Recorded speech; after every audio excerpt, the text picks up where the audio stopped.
আজি অসম বিধানসভাত আমি আকৌ দুখনকৈ নতুনকৈ বিল আজি লে কৰিছোঁ।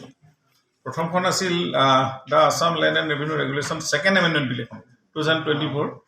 এইখনৰ জৰিয়তে আমি হেৰিটেজ যিসকল ছাইট সেইবিলাক সুৰক্ষিত কৰা, যেনেকৈ বটদ্ৰৱা বৰ আমি যাতে 5 কিলোমিটাৰলৈকে যাতে কোনো বেচা কিনা কৰিব নোৱাৰোঁ তাৰ মানুহে থাকিব পাৰিব, যিটো কেবিনেটত পাছ হৈছিল। বটদ্ৰৱা বৰপেটা আমাৰ সত্ৰসমূহৰ মাটি যে 5 কিলোমিটাৰলৈকে তেওঁলোকে কোনো তাত কিনা বেচা কৰিব নোৱাৰে, অকল তাৰ মানুহে পাৰিব। তাতো তেওঁলোকে আগৰ অৰিজিনেল তিনিটা প্ৰজন্ম 75 বছৰ বা 3টা প্ৰজন্ম থাকিব লাগিব, এনেকুৱা ধৰণে। আৰু মাজুলী ধৰি লওক, মাজুলীটোত তেওঁলোকে গোটেই ডিষ্ট্ৰিক্টখনকে এইটো তাত প্ৰটেক্টেড হ'ব।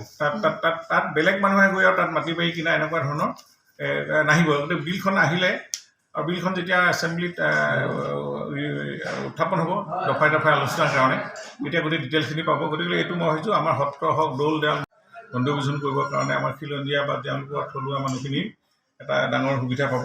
গতিকে এইখিনি যদি ৰাইজে বিচাৰে, আমি অসমৰ যিবিলাক ঐতিহাসিক স্থান আছে, ধৰি লওক আজি ৰংঘৰ, কাৰেংঘৰ, গোলাঘৰ, এইবিলাকো যদি ৰাইজে বিচাৰে সেইবিলাকো আমি প্ৰটেক্টেড কৰিব পাৰিম। বা বোলে 5 কিলোমিটাৰ বা 2 কিলোমিটাৰলৈকে কোনো মানুহৰ তাত নতুনকৈ তাতে কিনা বেচা কৰিবলৈ দিয়া নহ'ব।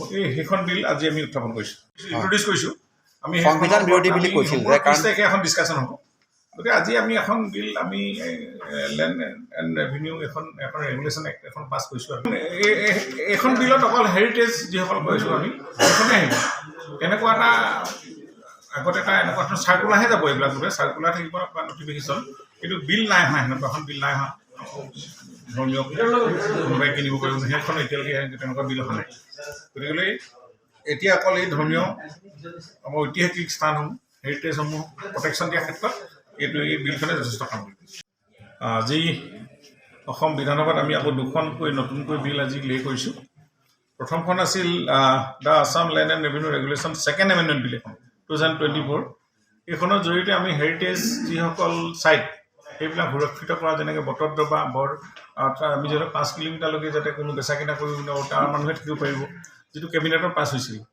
বটদ্ৰৱা বৰপেটা আমাৰ সত্ৰসমূহৰ মাটি যে 5 কিলোমিটাৰলৈকে তেওঁলোকে কোনো তাত কিনা বেচা কৰিব নোৱাৰে, অকল তাৰ মানুহে পাৰিব।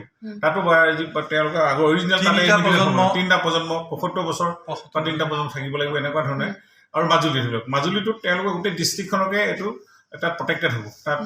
তাত বেলেগ মানুহে গৈ আৰু তাত মাটি বাৰী কিনা এনেকুৱা ধৰণৰ নাহিব। গতিকে বিলখন আহিলে আৰু বিলখন যেতিয়া এছেম্বলিত উত্থাপন হ'ব দফাই দফাই আলোচনাৰ কাৰণে, এতিয়া গোটেই ডিটেইলছখিনি পাব। গতিকে এইটো মই ভাবিছোঁ আমাৰ সত্ৰ হওক, দৌল দেৱাল